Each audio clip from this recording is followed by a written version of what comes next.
The Trumpet Daily program begins right now. Today's world news, what it means, where it's taking us. I bring you the one and only possible message of world peace. This is a message of hope, tremendous hope.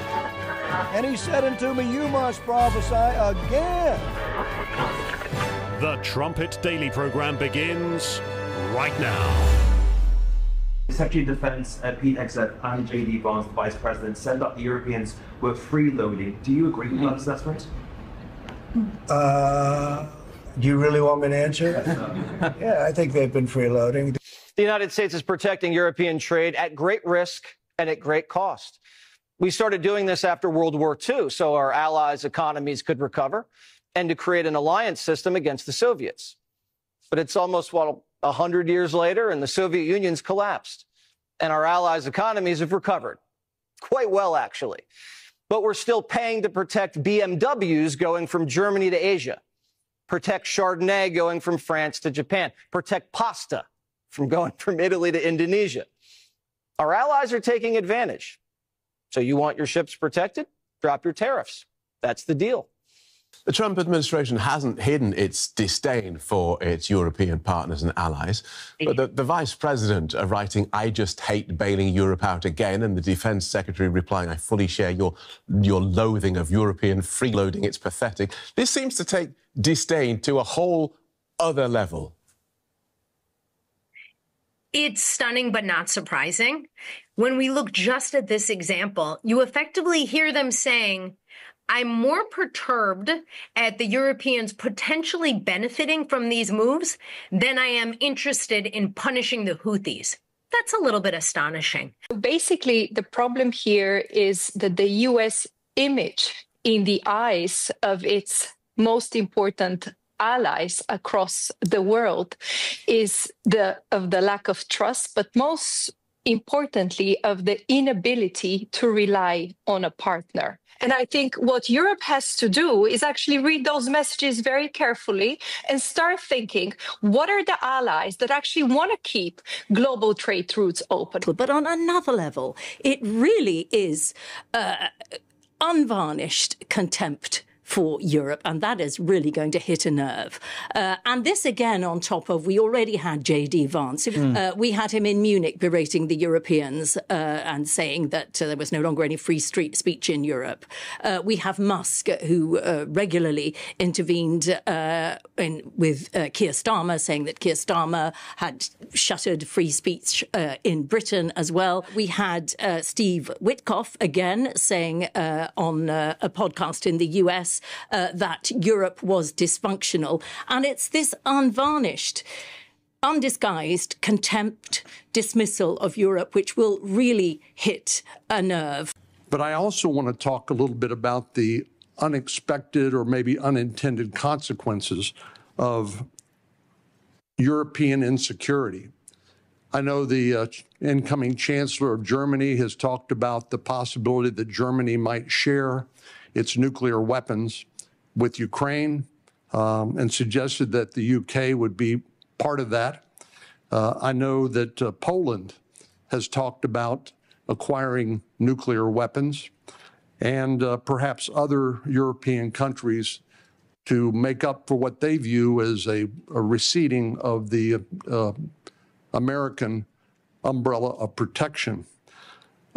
General Krauss, what would be the result of a proliferation of nuclear weapon-armed countries in Europe, if in fact that would occur as a result of the perception of European insecurity? The addition of additional countries which have their own deterrence policies and will act in a nuclear dialogue, or the presence of those weapons, the security of those weapons, the movement and the threat of use of those weapons complicates the environment by which all of us will operate and will complicate all of the decisions by which all future conflict and the political decisions that we support are the decision makers. It makes the world a more dangerous place, does it not?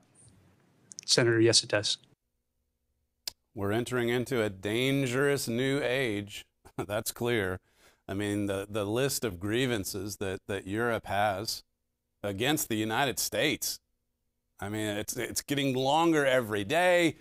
And then and you have to at least give Senator Cornyn some credit there in that Senate hearing yesterday for even bringing up the subject.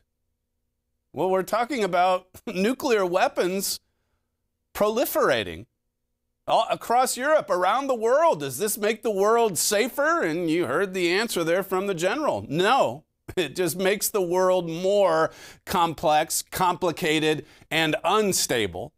You're listening to Stephen Flurry, and this is the Trumpet Daily. We appreciate you joining us on today's show. You can get to the live video stream of this program at trumpetdaily.com or at the Rumble channel, rumble.com/Trumpet Daily. We're also available on YouTube. We've got the replay every weekday evening on Live from America TV. That's a Rumble channel as well. If you'd like to email the show, you can reach us at td@thetrumpet.com. Yesterday we got to a few emails, so hopefully we can get to a few more of those in the coming days. The Financial Times, it says, from Berlin to Tokyo, the fears of a new nuclear arms race. Is this something to be ho-hum about? The fear of a nuclear arms race. We've got to keep shouting from the rooftop on this subject. I read that email yesterday. The viewer that doesn't want to hear that message wants to hear about just domestic policy here in the United States. Well, there's plenty of that. I mean, for what was it? Several years. We were concentrating on America under attack and the Antiochus administration, all the evil that was being exposed, the return of Jeroboam, the return of Donald Trump, God intervening to save his life even. But you can be sure there's more, much more to cover with respect to fulfilled prophecy. I mean, what we're seeing emerge out of the heart of Europe is, as I've said, the signature prophecy of Herbert Armstrong, his 50-plus year ministry. What about this spread of weapons? Does it make the world more dangerous? Yes, it does. It says under the NPT, the number of official nuclear weapon states has been limited to the U.S., Russia, China, France, and the UK, the 5 permanent members of the UN Security Council. It says India, Israel, and Pakistan, which have never signed the pact, have also developed nuclear weapons, as has North Korea, the one country to leave the NPT. It says Trump's return to power has jolted debate across the Western alliance. It always gets back to Orange Hitler. Trump's return to power. And now look, I mean, everybody's got to have nuclear deterrence. You just have to. In order to avoid war, we need more nuclear weapons. That's the reasoning. It says analysts fear that if the NPT were to collapse, in part because of the withdrawal of U.S. guarantees, the world may have closer to 15 to 25 nuclear weapons states, with a greater risk of a cataclysmic atomic war. Well, like with that Senate hearing yesterday, at least the Financial Times is going there. It's not getting nearly enough headlines, though. This is a dangerous new age. We already have more than enough nuclear weapons to destroy all of humanity. And now think of Jesus Christ and the Olivet prophecy, Matthew 24.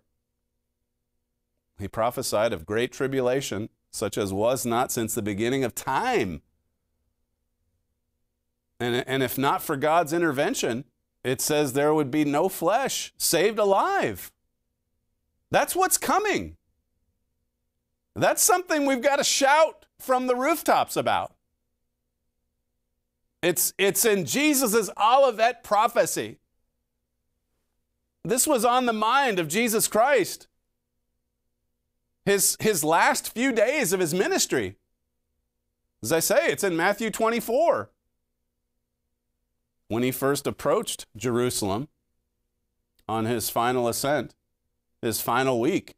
He started weeping when he saw the city because he foresaw the destruction coming on that city. That happened in 70 AD. And there's duality. There's duality to that history.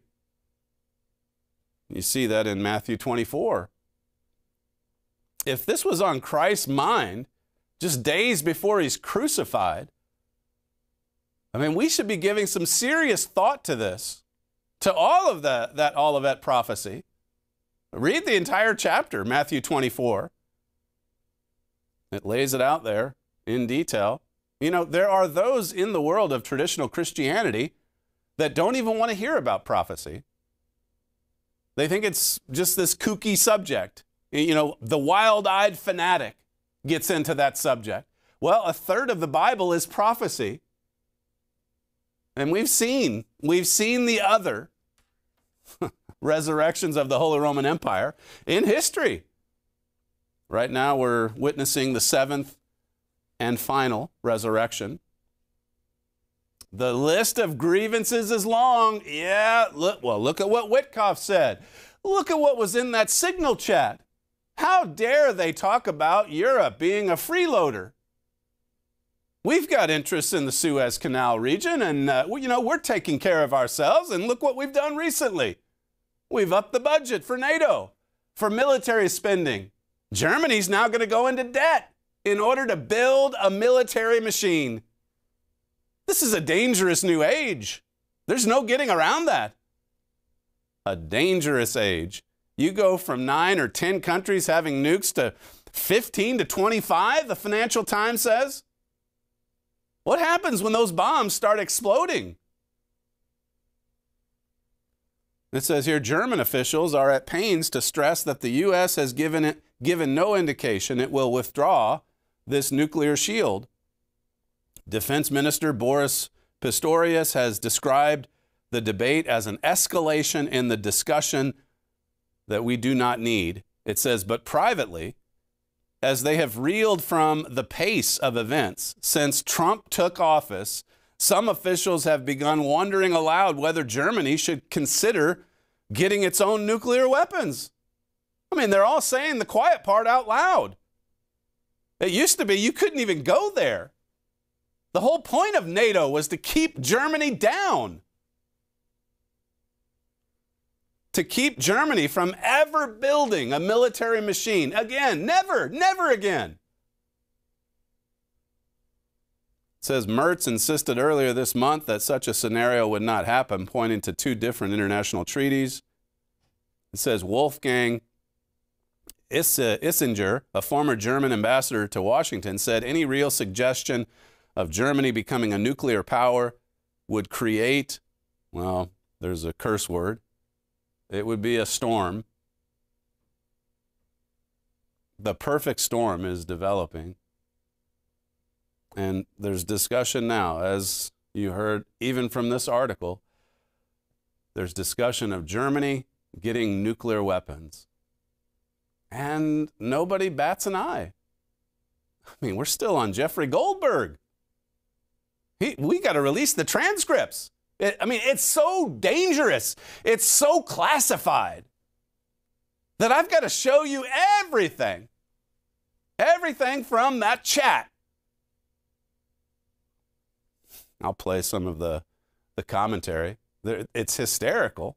I mean, it's already losing steam, this narrative that they're trying to create. And Goldberg, I mean, he knew he wasn't supposed to be in the chat, so he disinvited himself on or around March 15, and then he comes out with the story on the 24th. As it happens, the day before that Senate hearing, where you've got Tulsi Gabbard, you've got Ratcliffe, you've got the FBI director, you've got all the key personnel in Trump's administration, and then the Democrats all day yesterday screaming, what a breach! I've never seen anything like this.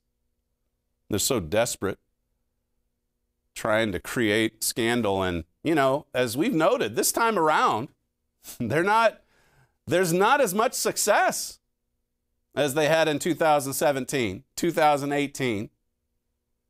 Obama's been silenced. You never even see Obama with his wife anymore. She started a podcast. Nobody listens to that. Obama wanted to go to an NBA game. He went by himself. Michelle on the podcast, she's complaining about Obama procrastinating or showing up late. That's a pretty humiliating decline for those two. They have no power. They have no responsibility. They look haggard and worn down. This should be the easiest time of their life. Multi-millionaires, already been a president for 3 terms. That's the truth of it. He doesn't look so good. And a lot of it is because God has silenced him. And their attacks on Orange Hitler, they just don't work like they used to. It was the perfect setup. Goldberg sat on the story until the 24th. He waited a week and a half later, timed it right before the Senate hearing, trying any way that he could with all these deep state operatives to take out Hegseth or maybe Waltz, Gabbard. And Trump announced yesterday that he's not going to fire anybody. This is from our morning brief. Watch Germany. This has been the Trumpet's consistent message for decades, and Herbert Armstrong's for decades before us.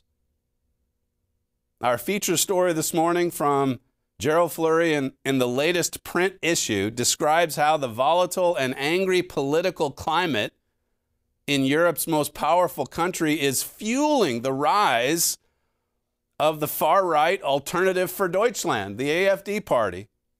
It shows how a leadership void in the face of mounting crises and a withdrawing America will lead to a strong man taking control.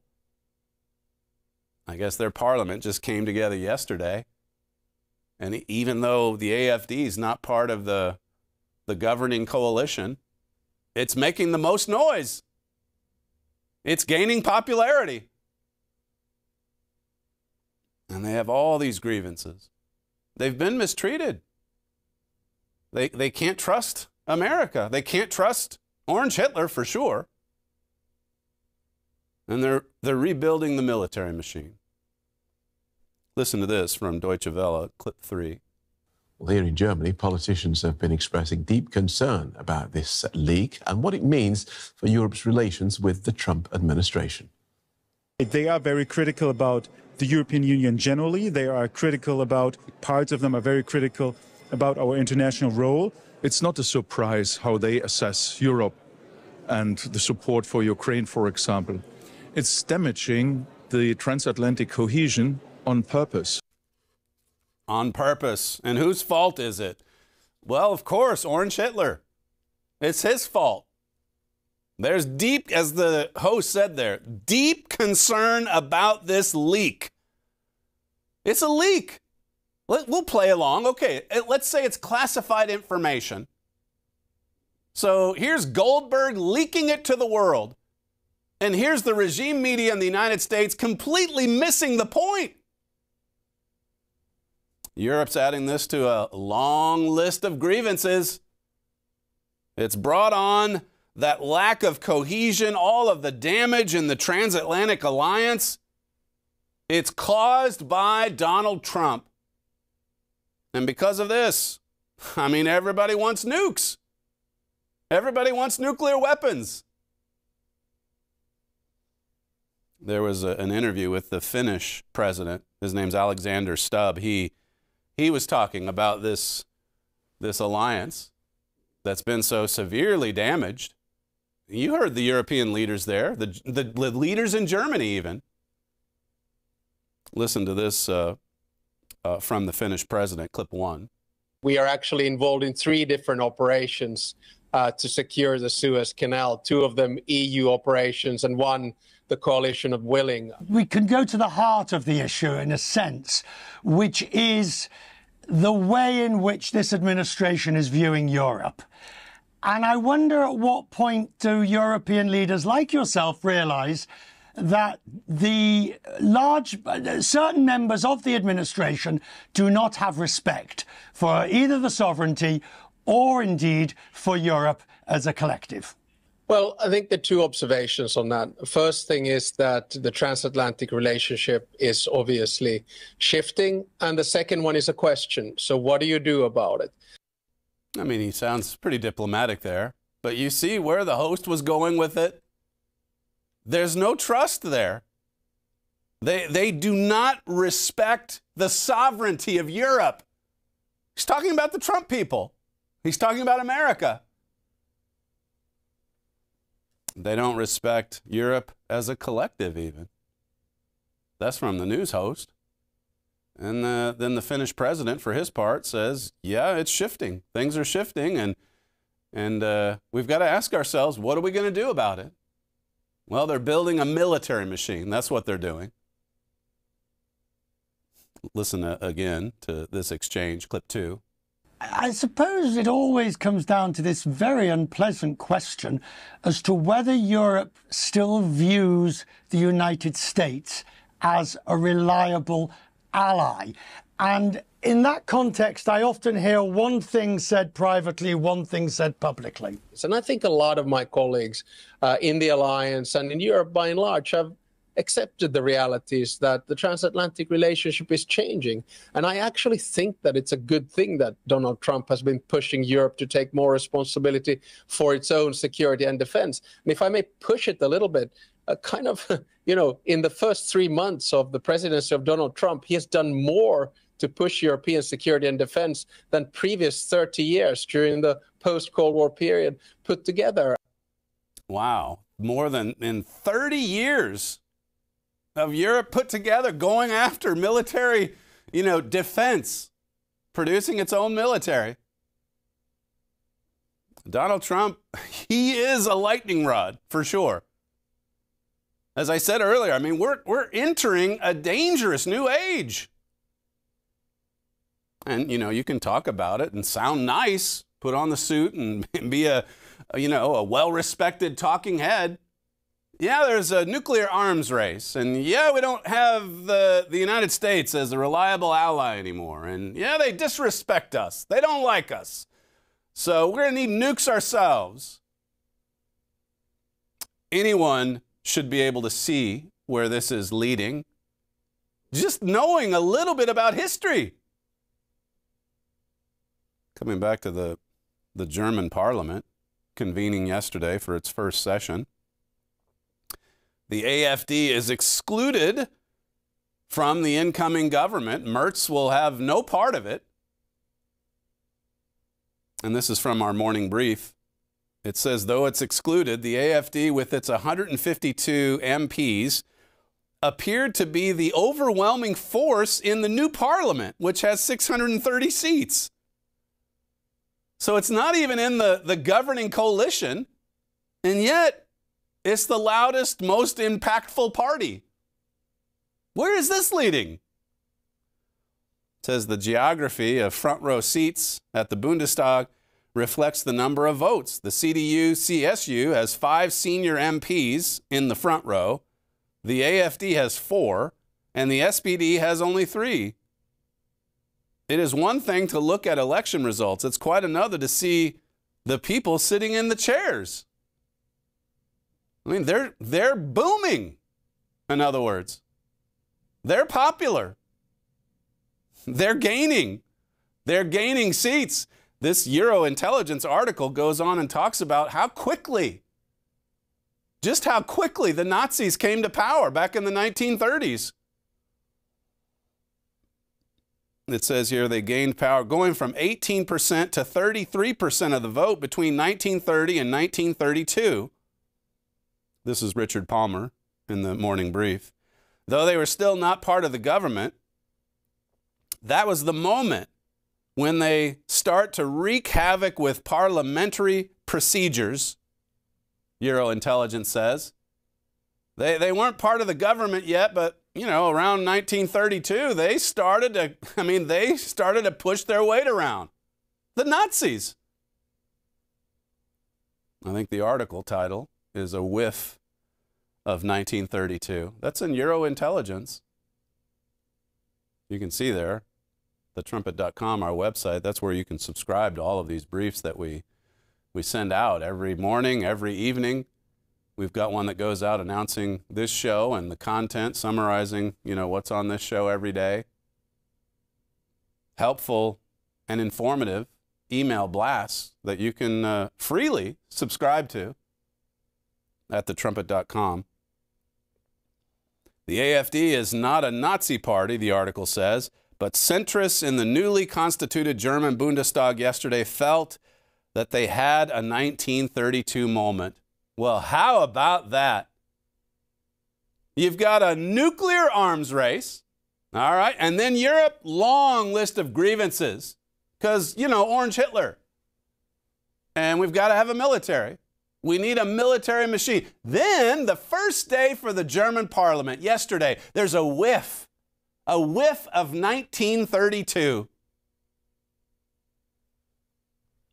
The pace of this dangerous new age. I mean, it makes your head spin.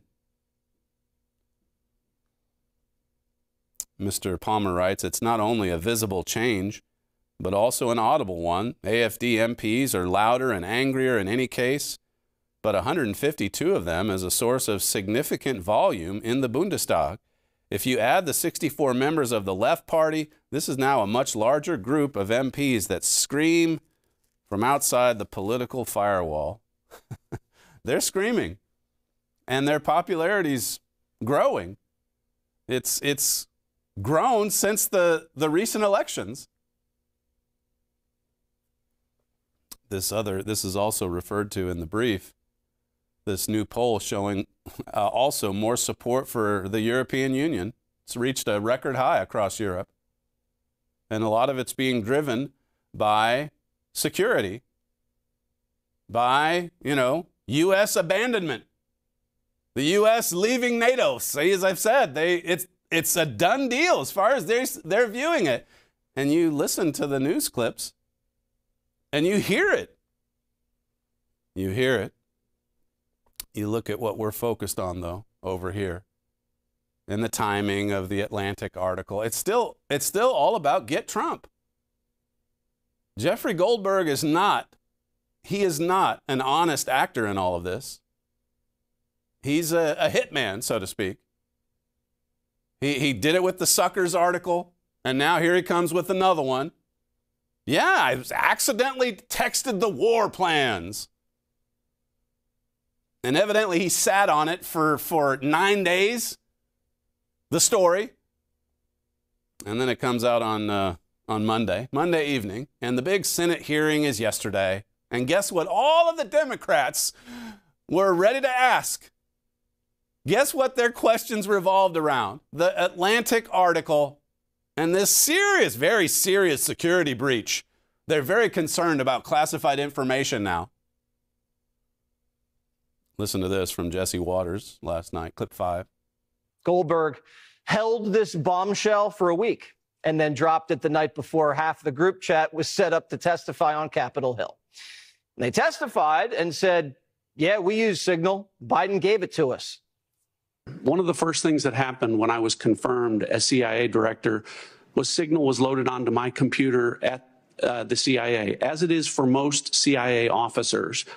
One of the things that I was briefed on very early, Senator, was by the CIA records management folks about the use of Signal as a permissible work use. It is. That is a practice that preceded the current administration to the Biden administration. You think the CIA had anything to do with this? Who knows? But Biden staffers were on Signal. Every Democrat in D.C. uses Signal. Here's Jasmine, not to be confused with Davy Crockett, on Saturday.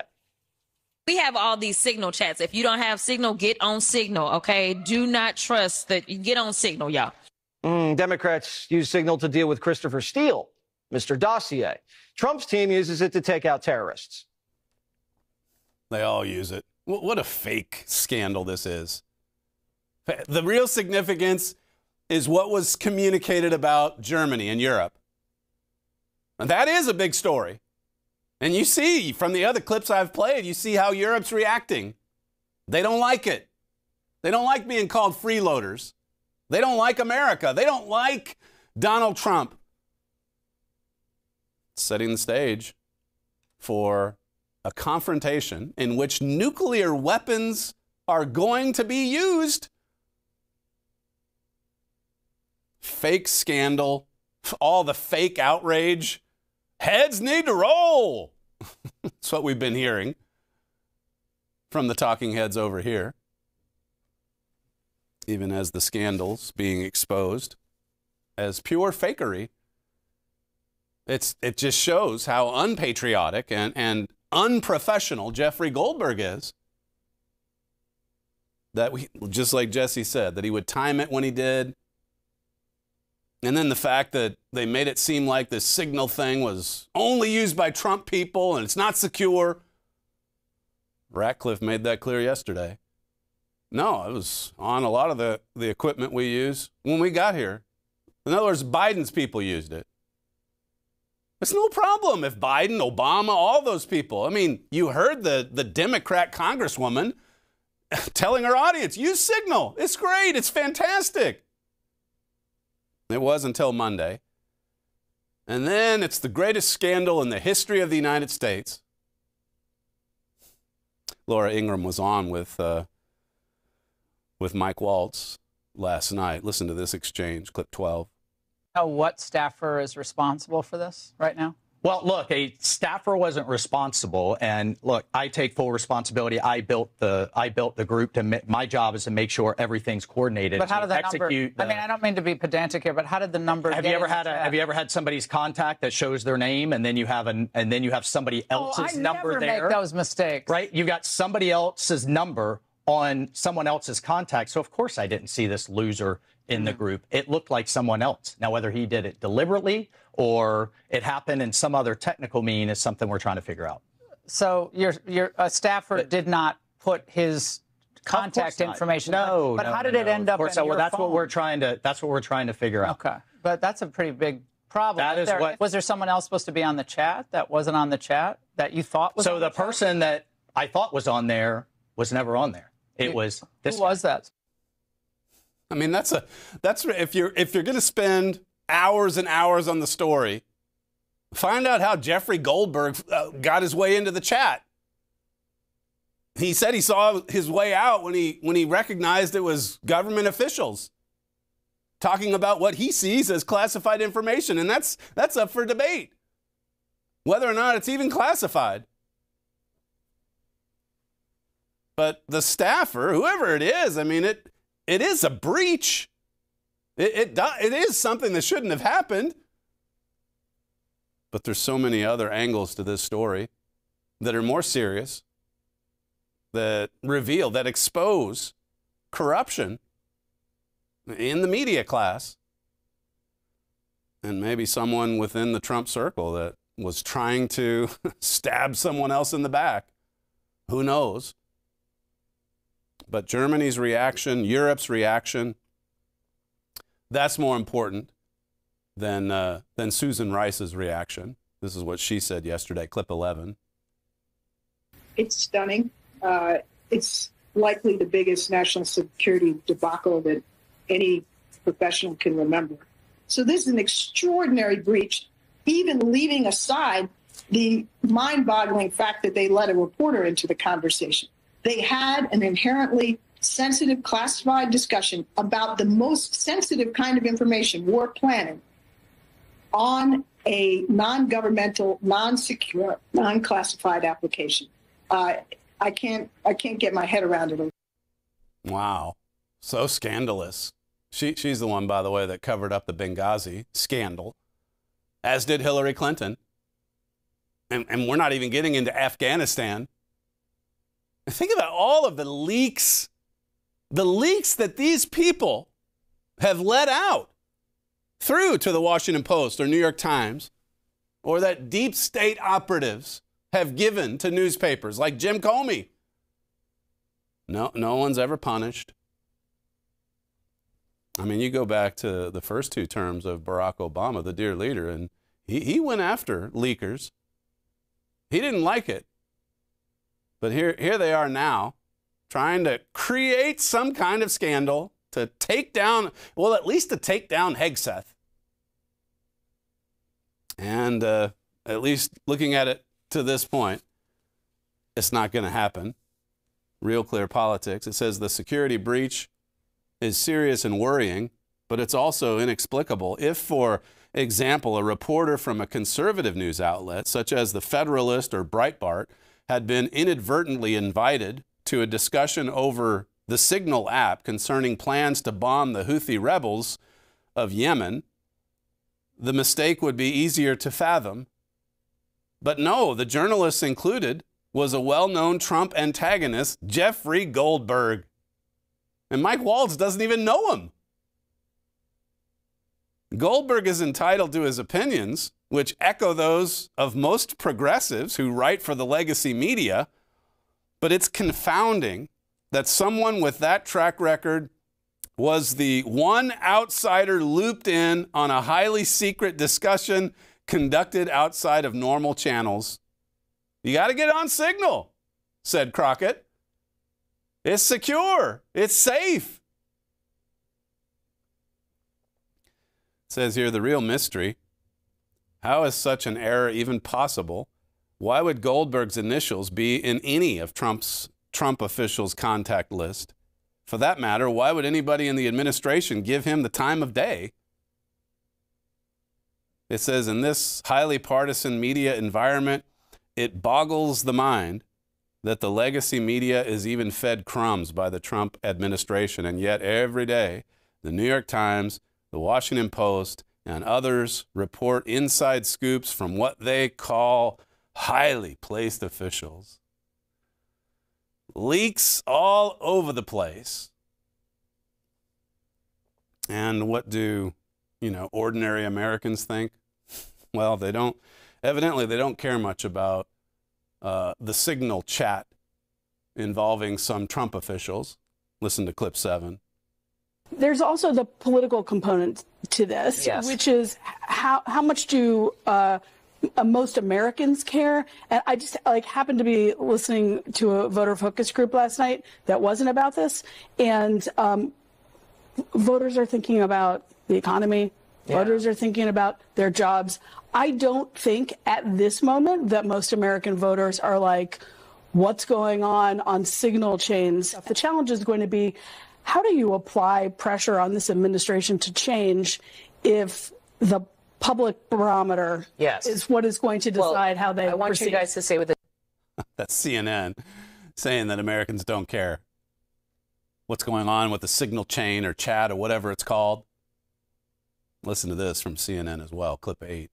Let's take a look at the percentage of the country who say that we're on the right track. It's actually a very high percentage when you compare it to some historical numbers. What are we talking about? According to Marist, 45% say that we're on the right track. That's the second highest that Marist has measured since 2009. How about NBC News? 44%. That's the highest since 2004. Wow. The bottom line is the percentage of Americans who say we're on the right track is through the roof. And if you were to compare it to when presidents have historically been reelected, of course, Trump is not constitutionally eligible to run for re-election, but I think it sort of puts it in perspective.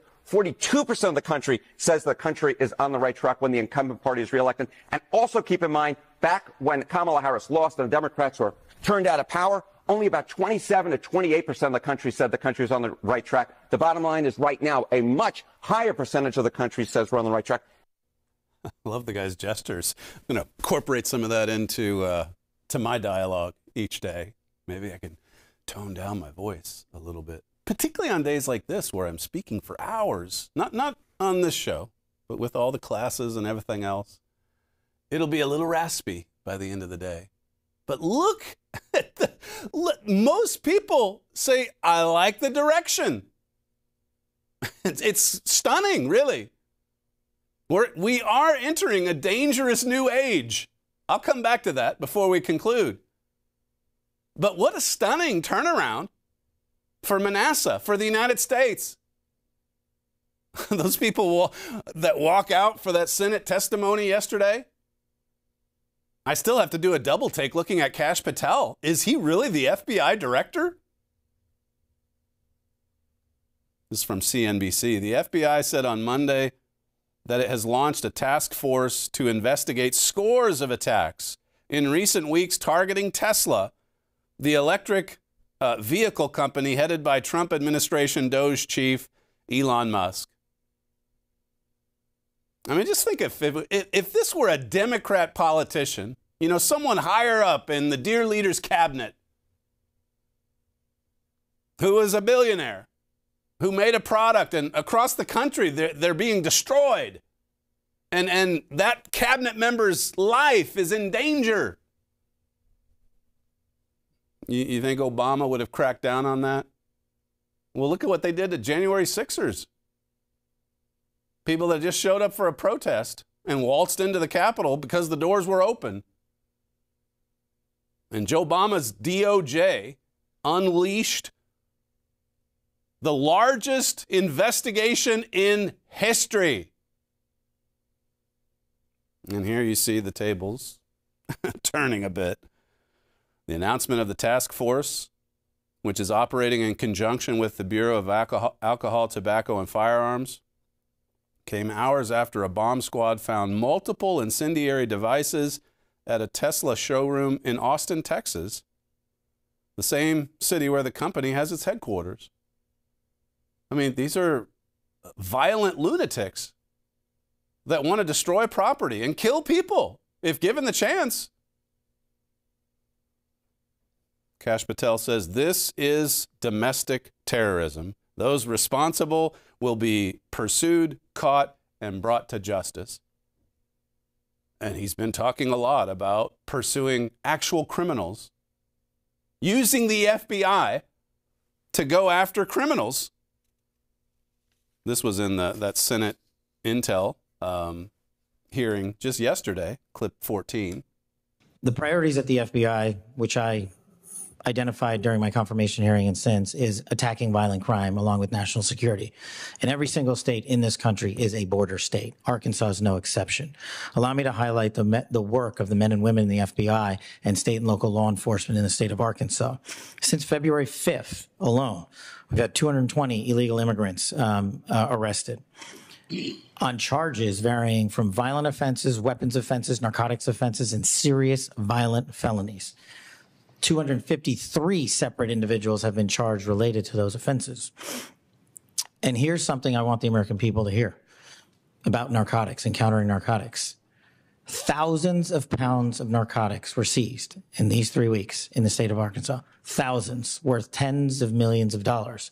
Everything from fentanyl to meth to cocaine to heroin to marijuana and more. And also including manufactured drugs. That's since February 5th. That's just a month and a half. That's 6 weeks.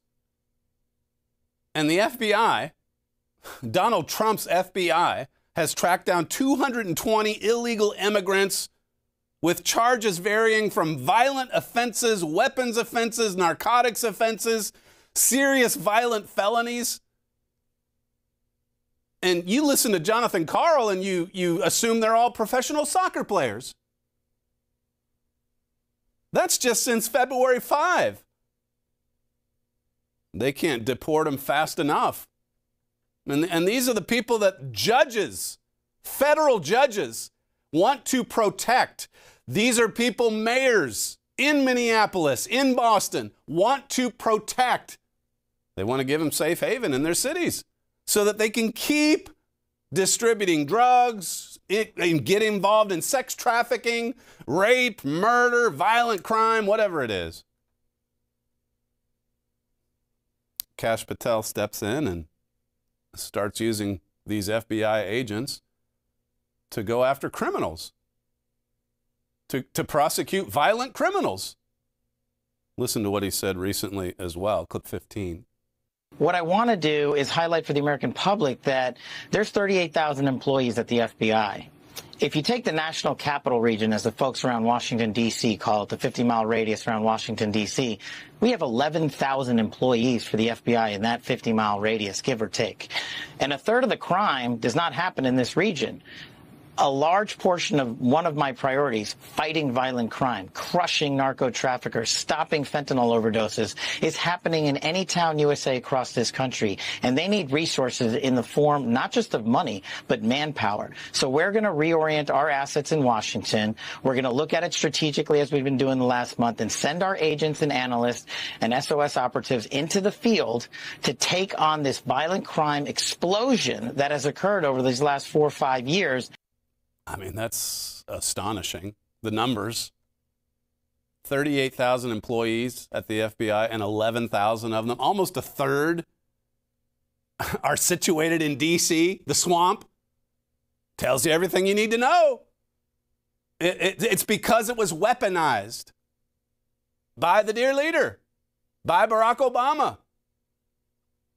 And you've got all these people, Comey, McCabe, Page, Strzok, traitors to their country, criminals, leakers, right, and unleashing bogus creating scandal where there was no scandal, and probably using Signal, the chat app, to do it.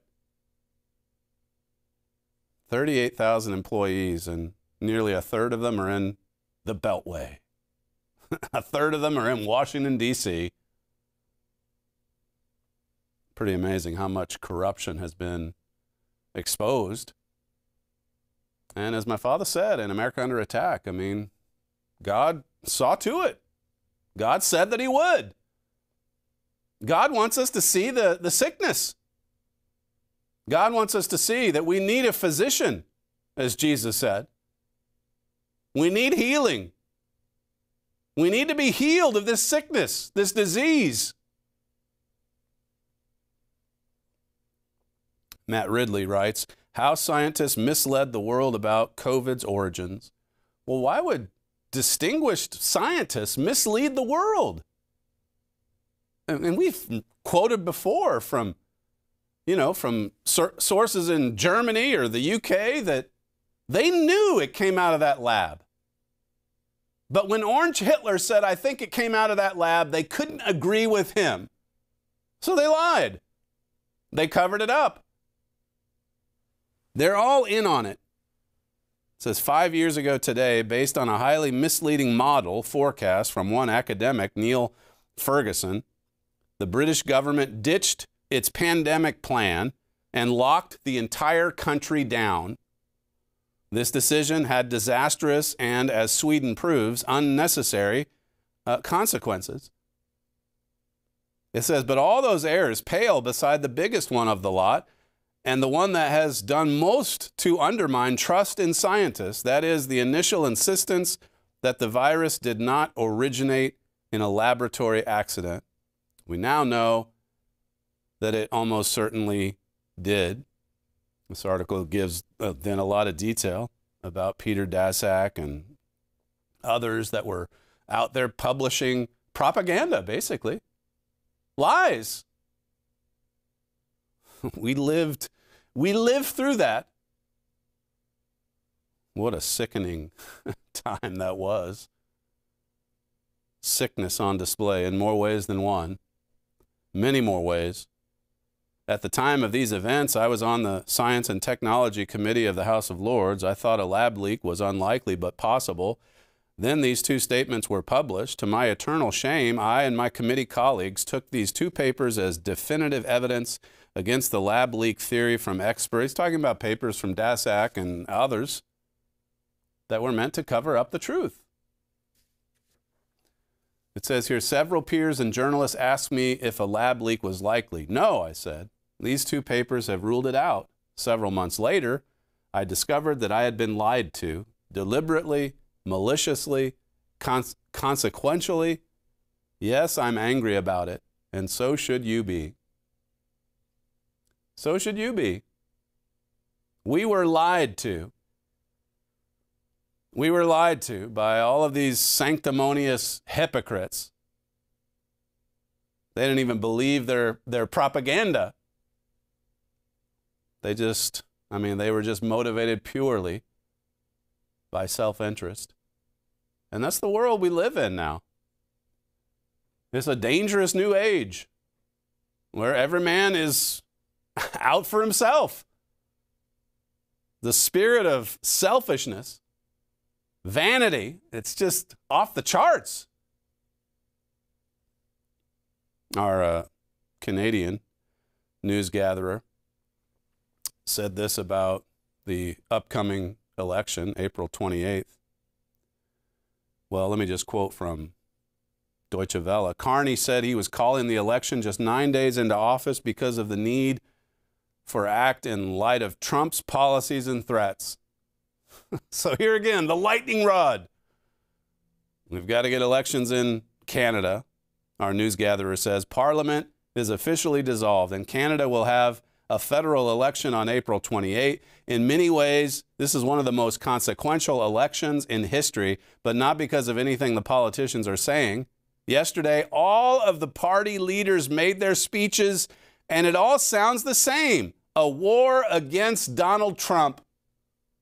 A war against Trump. Now, for his part, as I've said, it's the language, the rhetoric, the messaging on Canada, of all places, it's hard to wrap your mind around. It wasn't even there, as I said on our recent show, during the campaigning for president. But to listen to the way they talk, Trump officials, about Canada, about Mexico, and then now you've got the insights into Europe, the freeloaders, and then you've got all the praise for Putin, for Hamas, for the Qataris, for Iran. This is a dangerous new age. He says here, the ads are ridiculous propaganda. This is our news gatherer talking about all sides, even the conservative side. They're not trying to get the communist regime out of power. That's not object number one or item one on the agenda. No, it's fight Trump. It's get Trump. It says they're using the same fear-mongering propaganda that they used during COVID, only this time they're using Orange Hitler. There you go. This election is really about whether Canada becomes a tyranny or stays a democracy. If the Liberals win, the rule of law will be completely defeated. And if Canada becomes a proxy of the Holy Roman Empire, that's an existential issue, it says. But from God's point of view, I think the election is about whether God's church can proclaim the Amos 7 warning. And then you think about, Hosea 5 and Ephraim going the way of Jeroboam. It does seem like God's going to have to intervene here if he wants to keep Canada more in America's orbit. But we don't know for sure how this is going to play out. But this happening as all these other events, a dangerous new age, a world where nations are rushing to build nuclear weapons so that they can defend themselves, you see. It's a dangerous new age that's looking more and more like what Jesus prophesied in the Olivet prophecy. Read Matthew 24, verses 21 and 22 in particular. Maybe I can get into that, or even that entire prophecy at a later time. But for today's show, we're out of time. The fastest moving hour in broadcasting. You're listening to Stephen Flurry, and this is the Trumpet Daily. We appreciate you joining us for today's show, and we'll see you again tomorrow.